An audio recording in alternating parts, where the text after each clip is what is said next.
Hello student, स्वागत है आपका अतुल एकेडमी क्लासेस में। आप लोग देख रहे हैं क्लास 12 की फिजिक्स हम लोग कर रहे हैं और उसमें आज जो हम पढ़ रहे हैं वो है वैद्युत धारा के अवयव के कारण चुंबकीय क्षेत्र। वैद्युत धारा के अवयव के कारण चुंबकीय क्षेत्र यानी आप निकालने वाले हैं वैद्युत क्षेत्र। आप क्या निकालने वाले हैं? वैद्युत क्षेत्र। और इस वैद्युत क्षेत्र को निकालने के लिए जो नियम जिसने दिया है वो किसका नाम है? वो नाम है बायो-सेवर्ट। बायो-सेवर्ट एक साइंटिस्ट थे। इन्होंने जो है किसी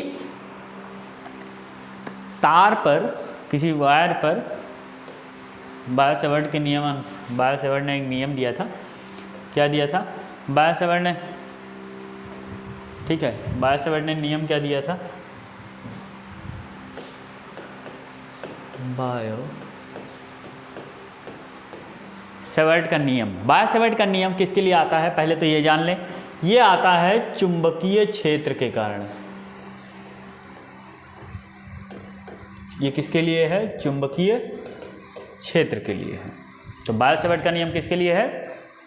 चुंबकीय क्षेत्र के लिए है। अगर आपको किसी चुंबकीय क्षेत्र में निकालना है तो आपने जब आपने जो है ऑरेस्टेड का जो है आपने सिद्धांत पढ़ा था तो उन्होंने कहा, उनके कारण कहा था कि आप अगर कोई एक तार है जिसमें एक धारा जा रही है, बायो-सेवर्ट है भैया, ठीक है, बायो-सेवर्ट वर्ट सही था। तो अगर किसी मान लीजिए एक वायर है, एक तार है, ए बी एक तार है, ठीक, अनंत दूरी का, और इस तार में एक धारा बह रही है आई। धारा कौन सी बह रही है? आई बह रही है, ठीक। इसमें धारा कौन सी जा रही है? आई। इस वायर में धारा जा रही है आई, और इस धारा के कारण एक दूरी पर, किसी एक बिंदु P पर, जो कि धारा से कितना एंगल बना रहा है? थीटा। जो कि धारा से कितना एंगल बना रहा है? थीटा। इस बिंदु पर हमें जो है निकालना है क्या? वैद्युत क्षेत्र। यानी बायो-सेवर्ट का नियम से क्या निकाला जाता है? चुंबकीय क्षेत्र, ठीक। तो अगर हमें इस बी बिंदु पर अगर चुंबकीय क्षेत्र निकालना है तो बायो-सेवर्ट ये कहते हैं कि अगर किसी तार में, ठीक है, बायो-सेवर्ट कहते हैं यदि किसी तार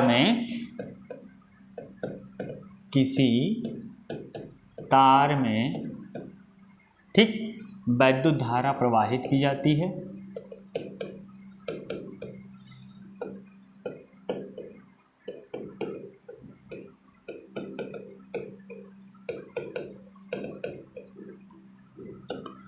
तो धारा के कारण किसी बिंदु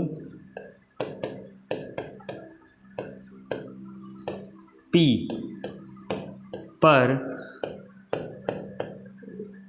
वैद्युत क्षेत्र होगा। कितना होगा भाई? इसको कैसे निकालेंगे तो जरा देखिएगा। यहाँ से मान लेते हैं यहाँ तक की दूरी हमारी आई है, सॉरी आर है, ठीक। यहाँ से हमारी यहाँ तक की दूरी क्या है? आर है। और ये जो एंगल बना रहा है वो कितना बना रहा है? थीटा। और मान लेते हैं इसके वायर की कुल लंबाई क्या है? एल, ठीक। अगर एक छोटी दूरी के लिए मान लीजिए निकालते हैं आप, छोटी दूरी के लिए, एक छोटी दूरी के लिए निकालते हैं जिसका साइज क्या है? dl। तो बायो-सेवर्ट ये कहते हैं कि इसका जो चुंबकीय क्षेत्र होगा, चुंबकीय क्षेत्र में देखो कितने अवयव आएंगे। अगर इस टॉपिक का नाम आप देखेंगे, इसका नाम क्या है? अवयव, ठीक है। इसमें अवयव लिखा हुआ है, आप देखेंगे जब, ठीक। तो ये कहते हैं, बायो-सेवर्ट ये कहते हैं कि इसके इनमें जो वायर में जो धारा जा रही है आई, कह रहे हैं इसका जो चुंबकीय क्षेत्र होगा वो अनुक्रमानुपाती होगा। वो किसके? अनुक्रमानुपाती होगा? धारा के, ठीक। अनुक्रमानुपाती किसके होगा? धारा के कौन? वैद्युत चुंबकीय क्षेत्र, चुंबकीय क्षेत्र किसके होगा? वैद्युत चुंबकीय क्षेत्र को किससे निरूपित करते हैं? कैपिटल बी से, ठीक। वो बी अनुक्रमानुपाती किसके होगा? धारा के। वो बी अनुक्रमानुपाती होगा उस तार की कुल लंबाई के। यही बी अनुक्रमानुपाती होगा इनके जो एंगल बन रहे हैं थीटा, उसके साइन के, यानी साइन थीटा के। और यही जो है बी यानी चुंबकीय क्षेत्र व्युत क्रमानुपाती होगा इसके इनके बीच की दूरी के वर्ग। जरा इस चीज़ को जरा समझेंगे, एक बार आप फिर से देख लीजिए इसको, क्या कहाँ पे है ये, इसको ज़रा देख लीजिएगा। मैं आपको ये चीज़ दिखाता जा रहा हूँ, ठीक। यानी किसी चुंबकीय क्षेत्र में अगर निकाला जाएगा तो यहाँ समझिएगा, ये जो चुंबकीय क्षेत्र आप निकाल रहे हैं, ये जो बायो-सैवर्ट का नियम है, ठीक, बायो-सैवर्ट का जो नियम है, कहाँ गया भाई, बायो-सैवर्ट का जो नियम है ये बायो-सैवर्ट का नियम ये कहता है कि अगर किसी धारा, अगर किसी गायब हो गया, अगर किसी वायर में कोई करंट बहती है तो इस करंट के आई करंट बह रही है और इसकी लंबाई क्या है? एल है, ठीक। जहाँ लंबाई, ठीक, एल है। और अगर कोई बिंदु P पर हमें चुंबकीय क्षेत्र निकाल रहे हैं तो उनके बीच वायर यानी ये तार और वो जो दूरी दी गई है उसके बीच का जो एंगल बन रहा है वो थीटा बन रहा है। तो साइन थीटा यानी कोण, ठीक। और इनके बीच की दूरी मतलब उस पॉइंट से जहां से आप इसको गणना कर रहे हैं, उस बिंदु तक जहां पे क्षेत्र निकाला जा रहा है उसके वर्ग के क्या होंगे? व्युत क्रमानुपाती। जब इन चारों अवस्थाओं को एक में मिलाया जाता है तो इसका जो फॉर्मूला निकल के आता है वो B = I। देखिए यहाँ पे अगर छोटी दूरी लेंगे तो यहाँ dV लगा दीजिए, अगर छोटी दूरी का निकालेंगे तो छोटा चुंबकीय क्षेत्र निकलेगा, अगर पूरी दूरी का निकालेंगे, पूरी लंबाई का निकालेंगे तो ये L निकलेगा। तो चाहे अगर आप यहाँ dV लगाते हैं तो यहाँ क्या हो जाएगा? DL, यानी अगर यहाँ dV लग गया तो यहाँ क्या हो जाएगा? DL, ठीक। तो ऐसा नहीं करते हैं, हम पूरे के लिए निकाल रहे हैं, ठीक है, इसमें DL ना लिखें। तो उसके B अनुक्रमानुपाती किसके होगा? I के, फिर L के, और फिर क्या होगा? Sine theta. और व्युत क्रमानुपाती किसके होगा? R² के। ये जो नियम निकल के आता है इसी को कहते हैं बायो-सैवर्ट का नियम। B जो है क्या है? चुंबकीय क्षेत्र है, यानी B अनुक्रमानुपाती है I धारा के, लंबाई के और उनके बीच के साइन थीटा के और उनके वर्ग के, उनके मतलब इनके बीच की दूरी के वर्ग के व्युत क्रमानुपाती है। यानी एक तरीके से आप ये कह सकते हैं ये भी व्युत्क्रम के नियम का फॉलो कर रहा है, वर्ग व्युत्क्रम का नियम को फॉलो कर रहा है। अब यहाँ पे हम एक चीज़ जानते हैं कि जब जब अनुक्रमानुपाती आता है तो इसको हटाते हैं और एक कांस्टेंट को लगाते हैं। यहाँ पे जो आपका कांस्टेंट यूज़ होगा वो यूज़ होगा μ0/4π। μ0/4π क्या है इसके बारे में भी हम चर्चा करेंगे। तो यहाँ पे एक कांस्टेंट लग गया μ0/4π। अब यहाँ देखिएगा, यहाँ हो गया IL sin θ/r²। ये जो नियम निकल के आया है यही नियम क्या कहलाता है? बायो-सैवर्ट का नियम। यानी किसी तार में यदि विद्युत धारा प्रवाहित की जाती है तो धारा के कारण किसी बिंदु P पर वैद्युत क्षेत्र क्या होगा? वो होगा B = μ0/4π IL sin θ/r²। यहाँ पे कभी कभी क्या होता है, क्योंकि वैद्युत क्षेत्र एक सदिश राशि है तो यहाँ पे जब यूनिट वेक्टर आपने पढ़ा होगा तो यहाँ पे जब डिवाइड करते हैं तो कभी कभी यहाँ पे r³ आ जाता है जो कि आपकी NCERT में आया हुआ है। तो आप उसके लिए कंफ्यूज मत होइएगा, ये आर स्क्वायर के व्युत्क्रमानुपाती। यानी आपको ये 4 इक्वेशन आपको याद रहने चाहिए। बायो-सेवर्ट के नियम के लिए ये 4 नियम आपको तैयार होने चाहिए। मतलब अगर आपका विद्युत चुंबकीय क्षेत्र, ध्यान रखिएगा यहाँ पे नाम के साथ साथ वो नाम का जो साइंटिस्ट है वो उसने क्या चीज़ निकाली है ये चीज़ ध्यान रखिएगा। अक्सर बच्चे जब रटते हैं तो वो भूल जाते हैं। बायो-सेवर्ट का नियम किसके लिए आता है? चुंबकीय क्षेत्र के लिए। अभी एक और नियम आएगा लॉरेंज का। जैसे हम लोग इससे पहले वाली बुक उसमें चैप्टर्स में हम पढ़ रहे थे कि एक विद्युत चुंबकीय क्षेत्र होगा और एक चुंबकीय एक वैद्युत क्षेत्र होगा, एक वैद्युत क्षेत्र होगा और एक वैद्युत क्षेत्र बल होगा। जिसका बल का अनुभव करेंगे उस क्षेत्र में उसे कहेंगे वैद्युत बल, जिसे हम कूलॉम के नियम से निकालते हैं। तो ध्यान रखेंगे वहाँ पे हम लोग चुंबकीय क्षेत्र निकाले थे, वहाँ पे हम लोग किसका क्या निकाले थे? वहाँ पे हम वैद्युत क्षेत्र निकाले थे। यहाँ हम क्या निकालना है? चुंबकीय क्षेत्र। और चुंबकीय क्षेत्र के लिए जिसने नियम दिया है वो कौन है? बायो-सेवर्ट। वो कौन है? बायो-सेवर्ट। तो ध्यान रखिएगा बायो-सेवर्ट हमेशा किसके लिए आएंगे? चुंबकीय क्षेत्र के लिए। लेकिन यहीं पे लॉरेंज जो आएंगे वो किसके लिए आएंगे? इसी चुंबकीय बल को निकालने के लिए आएंगे। तो जरा समझिएगा, एक बार फिर से देख लेते हैं। अगर कोई तार, अगर कोई वायर है, अगर किसी वायर में धारा क्या प्रवाहित हो रही है? आई धारा प्रवाहित हो रही है। उस तार की लंबाई क्या है? L है। तो उस धारा के कारण किसी बिंदु P पर जो चुंबकीय क्षेत्र होगा B = μ0/4 pi I L sin theta. अब जरा देखिए, क्योंकि चुंबकीय क्षेत्र बढ़ने और घटने पर डिपेंड करेगा, तो अगर यहाँ पे हम dV लगा लेते हैं तो यहाँ पे हमारा क्या हो जाएगा? dl। तो इसके लिए हम लोग लिख सकते हैं डेल्टा B dB = μ0/4। इसको यहाँ ना लिखें, जगह थोड़ी सी, इसको हम ऐसे लिख सकते हैं B = μ0/4 पाई IDL, क्योंकि यहाँ dB लगा है तो यहाँ dl लग जाएगा, sine theta by r square. ये आपका जो निकल के आया है, ये जो आपका निकल के आया है, यही क्या है? बायो-सेवर्ट का नियम। अब देखिए, जब बायो-सेवर्ट का नियम निकल के आया था तो अनुक्रमानुपाती को हटाने के लिए हम लोगों ने क्या किया था? μ0/4 पाई, ये मान निकल के आया था। इसको ध्यान रखिएगा, जब आप जाते हैं न्यूमेरिकल में तो इसकी जो वैल्यू होती है एक्चुअल में 10⁻⁻7 होती है। ठीक, इसकी वैल्यू कितनी होती है? 10⁻⁻7। अब यहाँ से अगर आप निकालेंगे तो या समझिएगा, जहाँ पे μ0 क्या है? वैद्युत चुंबकशीलता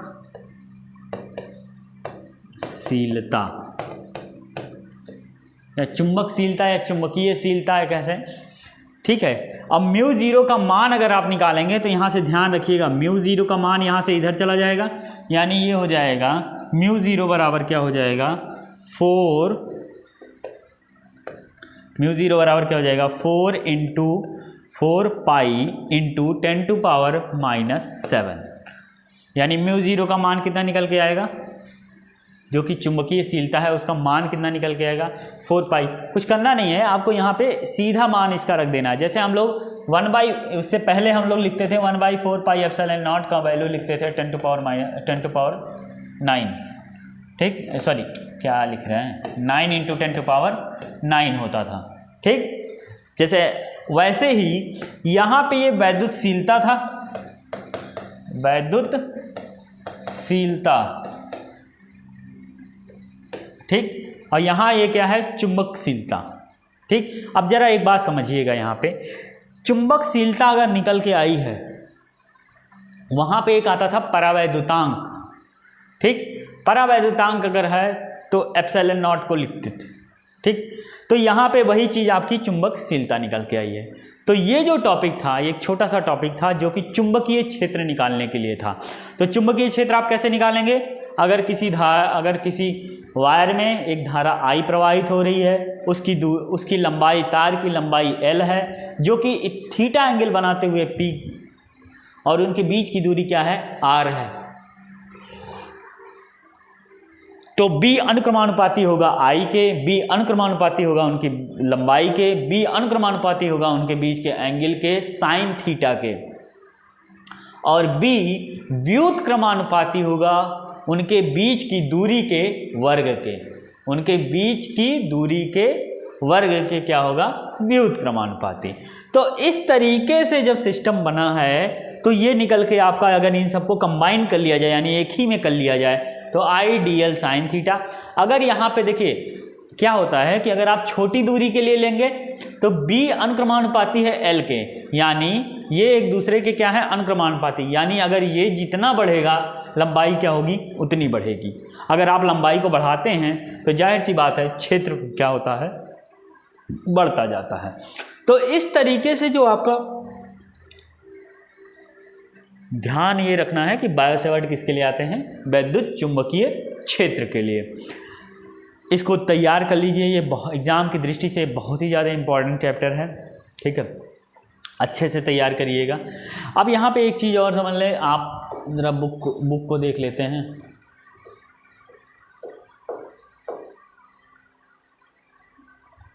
बुक को एक बार देख लें, क्या चीज़ दिया गया है उसको भी समझ लेंगे। देखिए यहाँ पे ये बताया गया है, ये देखिए ये जो है साइन थीटा की वजह से आर आया हुआ है। यहाँ पे आप देखिए एक वायर है जिस पे आप चुंबकीय क्षेत्र निकाल रहे हैं, ठीक है, इस पे आप चुंबकीय क्षेत्र निकाल रहे हैं, ठीक है। तो चुंबकीय क्षेत्र अगर आप यहाँ निकाल रहे हैं तो यहाँ पे एक छोटी दूरी के लिए ध्यान रखिएगा, छोटी दूरी के लिए क्या लिया गया है, dl। देखिए यहाँ पे एक चीज़ लिखा गया है, लंबाई के अवयव dl के अनुक्रमानुपाती और दूरी वर्ग के व्युत्क्रमानुपाती, यानी इनके बीच की जो दूरी दी गई है उसके क्या है, व्युत्क्रमानुपाती है।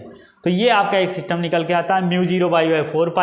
r अगर यहाँ पे मल्टीप्लाई किया जाएगा तो जाहिर सी बात है, अगर i हमारा निकल के आया है i dl साइन थीटा, तो साइन थीटा को अगर आप हटाते हैं r/r से तो मल्टीप्लाई हो जाएगा, r² की जगह r³ हो जाएगा, ठीक है। इस तरीके से आपका ये निकल के आएगा, 10⁻⁷ आ गया है Tm। यहाँ पे एक चीज़ और देखिएगा, दो तीन बातें यहाँ पर कही हैं, उसको हम लोग मेन चीज़ नोट करते हैं। क्या नोट किया है, दोनों दीर्घ प्रसारी हैं। कौन दोनों दीर्घ प्रसारी हैं, देखिए चुंबकीय क्षेत्र बायो सेवर्ट के नियम, यानी चुंबकीय क्षेत्र क्या है, चुंबकीय क्षेत्र और स्थिर वैद्युतिक के कूलॉम का नियम की कुछ समानताएं और असमानताएं हैं। देखिए दोनों ही दीर्घ प्रसारी हैं, मतलब लंबी दूरी के लिए नहीं है, ठीक है। तो दोनों ही स्रोत विक्षण बिंदु के एक वर्ग के व्युत्क्रमानुपाती होते हैं, ठीक है। तो ये चार पांच चीज़ें दी गई हैं, ठीक है। SI मात्र म्यू का निश्चित किया गया है 4π × 10⁻⁻, ये हमने आपको बता दिया है। अब यहाँ पे एक छोटा सा टॉपिक हम निकालने जा रहे हैं। कौन सा टॉपिक है, जरा समझिएगा। इसी में एक टॉपिक हमारा चलेगा संबंधों का, ठीक है। टॉपिक है वैद्युतशीलता,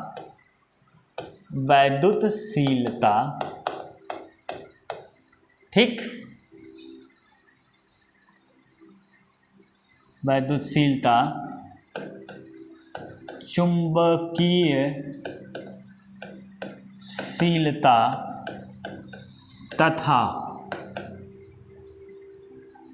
तथा क्या है, इसको प्रकाश की चाल में संबंध, क्या निकालना है ये। देखिए आपको ये बताना है, जरा समझिएगा, μ0 और ε0 और μ0 इनका प्रकाश की चाल c से क्या संबंध है। तो जरा हम लोग देखते हैं क्या संबंध है। हम जानते हैं, क्या जानते हैं, 1/4πε0, ये कहाँ से आया है, वैद्युत से, ठीक। तो हमें ε0 देखिएगा जरा, ये आया है 9 × 10⁻9, ये क्या आया है, 9 × 10⁻9। अगर हम यहाँ से ε0 की वैल्यू निकालना चाहें अगर किसकी वैल्यू निकालना चाहें, एप्सिलॉन नॉट की। तो जरा समझिएगा 9, चलिए इसको अभी रुकते हैं। एप्सिलॉन नॉट बराबर क्या हो जाएगा हमारा, तो यहाँ से 1 एप्सिलॉन नॉट इक्वल्स टू क्या हो जाएगा, 4 पाई को इधर ले आओ, 4 pi into 9 into 10 to power 9, ये हो गया। ठीक, अब जरा समझिएगा, लेकिन चुंबकशीलता से क्या होता है,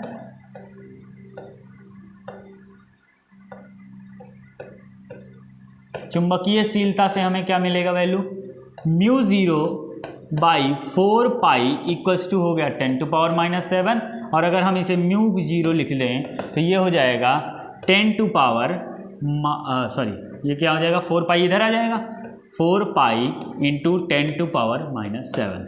अब जरा एक काम करते हैं, इनका इसके साथ क्या कर लेते हैं, डिवाइड कर लेते हैं, इनको डिवाइड कर लेते हैं किससे, इसको मानते हैं समीकरण 1 और इसे मानते हैं समीकरण 2। तो करेंगे क्या, समीकरण 1 को 2 से विभाजित करने पर, तो भैया 2 से अगर विभाजित करेंगे तो क्या होगा, देखिए epsilon naught divide by mu naught equals to 4 pi into 9 into 10 to power 9 upon 4 pi into 10 to power -7। अब जरा समझिएगा, 4 पाई से 4 पाई कट जाएगा, 10 टू पावर -7 को ऊपर ले जाते हैं तो ये हो जाएगा 9 into 10 to power 9 into 10 to power, देखिए यहाँ माइनस है, ये ऊपर जाएगा तो क्या हो जाएगा, प्लस। अब देखिए 9 और 7 को जोड़ते हैं, 9 और 7 को क्या कर लेते हैं, जोड़ लेते हैं, तो ये टोटल वैल्यू आएगी 9 इंटू 10 टू पावर 16, 9 गुणे 10 पे घाते 16। अब एक चीज़ हम लोगों ने पढ़ी है, क्या पढ़ी है, C का जो मान होता है वो 3 गुणे 10 पे घाते 8 होता है, 3 गुणे 10 पे घाते क्या होता है, 8।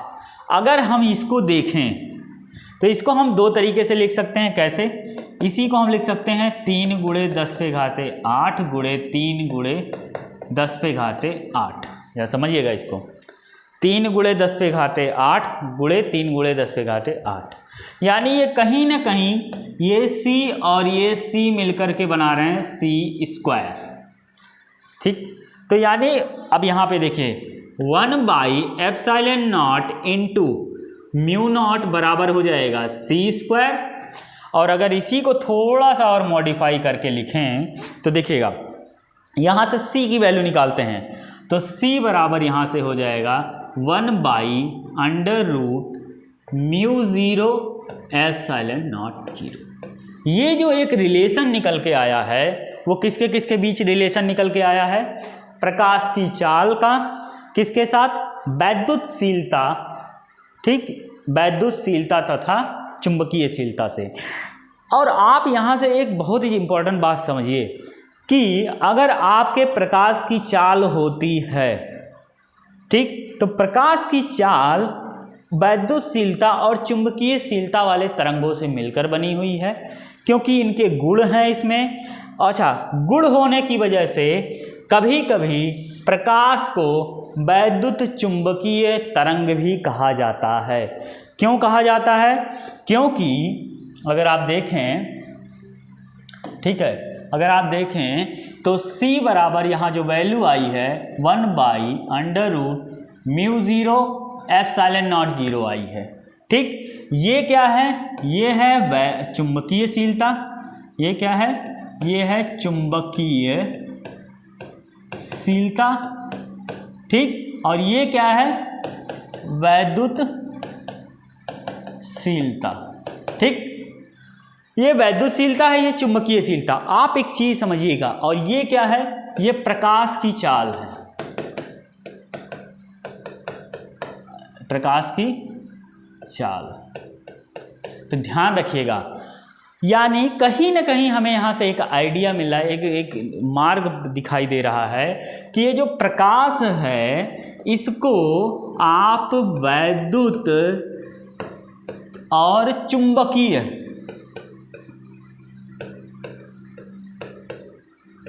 वैद्युत और चुंबक के साथ मिलकर बना हुआ है। इसका मतलब ये है प्रकाश जो है, प्रकाश की किरण को हम लोग क्या कहते हैं, प्रकाश को हम वैद्युत चुंबकीय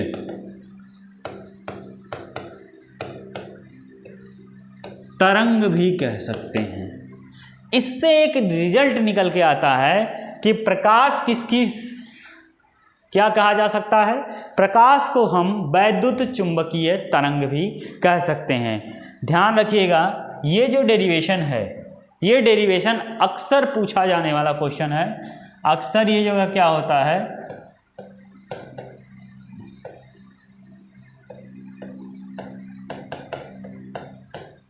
अक्सर ये क्वेश्चन आता है एग्जाम में कि रिलेशन बताना होता है, या फिर आपको 2 का मान दिया रहेगा, 1 का मान निकालना रहता है। इस तरह से आप समझ सकते हैं कि जो वैद्युत चुंबकीयशीलता है वो, और वैद्युत चुंबकीयशीलता और जो है वैद्युतशीलता, चुंबकीयशीलता और वैद्युतशीलता, इनके रूट के व्युत्क्रमानुपाती होती। इनका जो गुणनफल है किसका, चुंबकीयशीलता तथा वैद्युतशीलता का जो गुणनफल है वो इसके वर्गमूल के व्युत्क्रमानुपाती होता है। तो ये जो है आपका एक इम्पॉर्टेंट टॉपिक है। इसमें बायो-सेवर्ट का नियम और वैद्युतशीलता तथा चुंबकीयशीलता तथा चाल में जो संबंध निकाला गया है, ठीक है, चाल में ये जो है चाल में संबंध यहाँ लिख दे रहे हैं, ये किसके किसके बीच संबंध है, वैद्युतशीलता और प्रकाश की चाल। प्रकाश की चाल मतलब सी, यहाँ सिर्फ सी लिख देते हैं, ठीक। तो इस तरीके से हमारा ये टॉपिक कंप्लीट हुआ। मिलते हैं आपको नए वीडियो में, तब तक के लिए इसका रिवीजन करिए, अच्छे से इसको तैयार कीजिए। धन्यवाद।